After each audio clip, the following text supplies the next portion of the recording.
Welcome to Neurosynchrony, building a conscious connection to your intuition. Have you ever felt stuck? Felt like something was just on the tip of your tongue, but you couldn't quite decipher what your intuition was saying? Let's talk about how to jog your intuition with movement. So again, you might be stuck. You might feel like something's on the tip of your tongue. You have a niggling feeling, but you aren't quite sure how to figure out what you're being told. Maybe all you needed to do was jog your intuition to discover what was being said. So, how do you do this? Our body, mind, spirit, and heart are incredible bringers of intuition, but they have to work together for us to clearly hear our wisdom.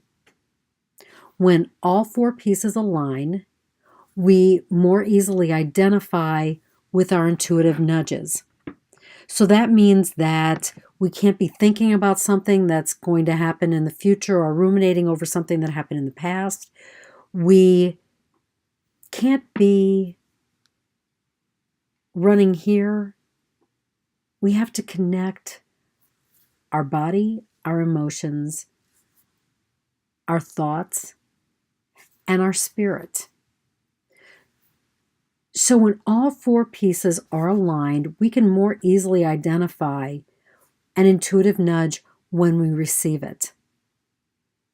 It's easier for us to decipher the message and to respond to our intuition with clarity.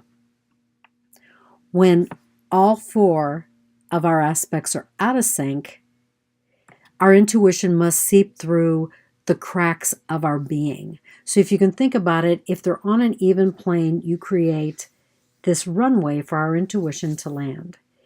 If they're out of sync, there are going to be cracks in that runway. And so the intuition is going to have to seep up from those cracks.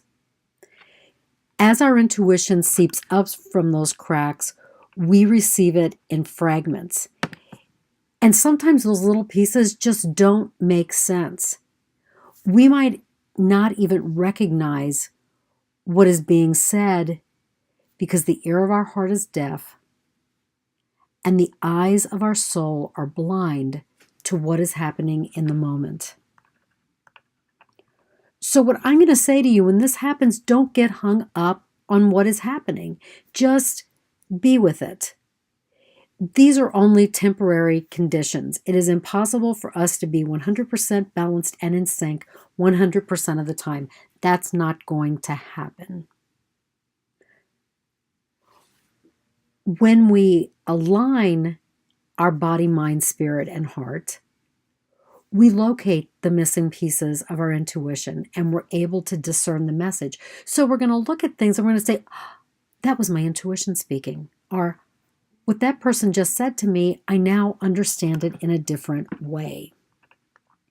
So let's talk a little bit about how we can move into balance. Again, you've heard of, I just want to jog your memory. Well, we're going to jog your intuition. We can do this in a number of ways. But again, I want to go back and talk about one way, and that's through movement. Sometimes movement is enough to get us unstuck and back into alignment. Now, movement can be walking. It can be writing. It can be practicing Tai Chi or yoga. You might decide to walk a labyrinth. So, play solitaire. And yes, physically jogging is another way to jog your intuition. The choice of activity really is based on what best resonates with you.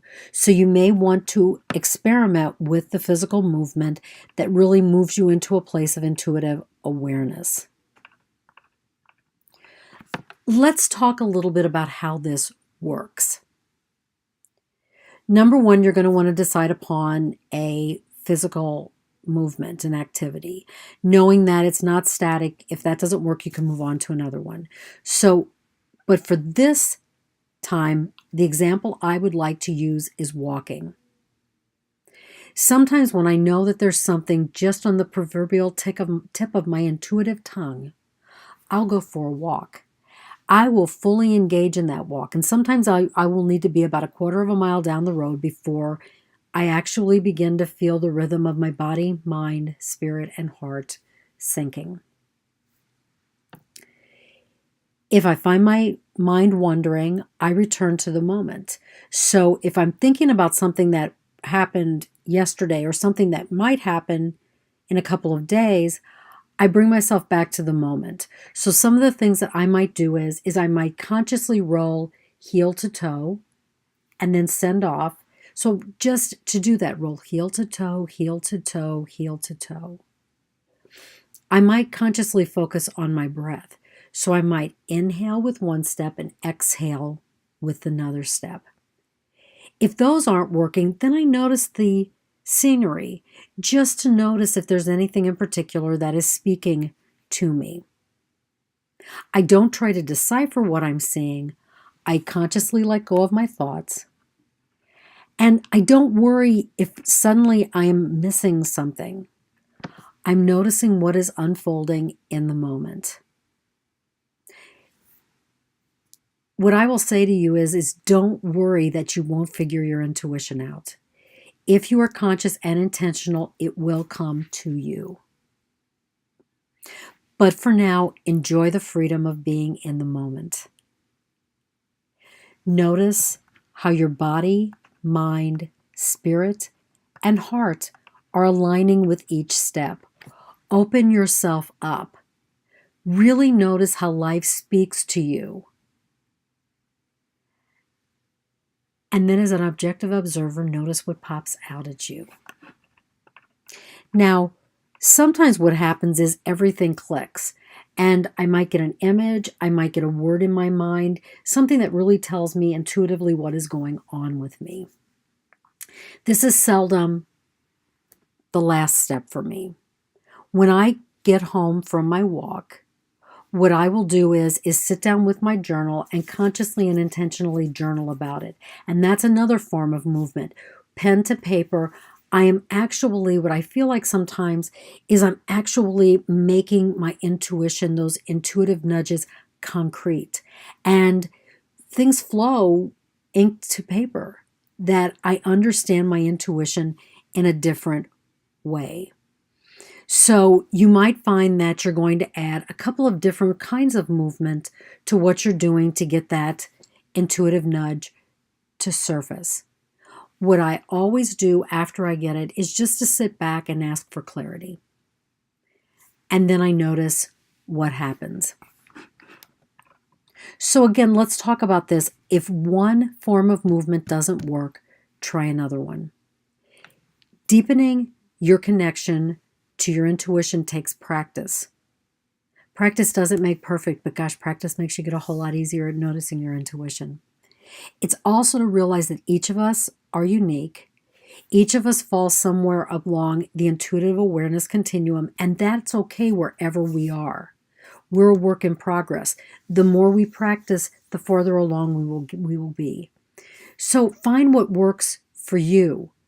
Just keep trying until you discover the best way to jog your intuition so that you can respond to the message. Thanks for watching this video. If you like the video, give it a thumbs up. Share it with your friends. If you have questions, let me know. In the description, it's vanessa@intentandaction.com. It's also in the description, my email address. And if you're ready for a neurosynchrony session so that we can begin to really bounce your intuition in a way so that you can live with your soul purpose, contact me. Thank you.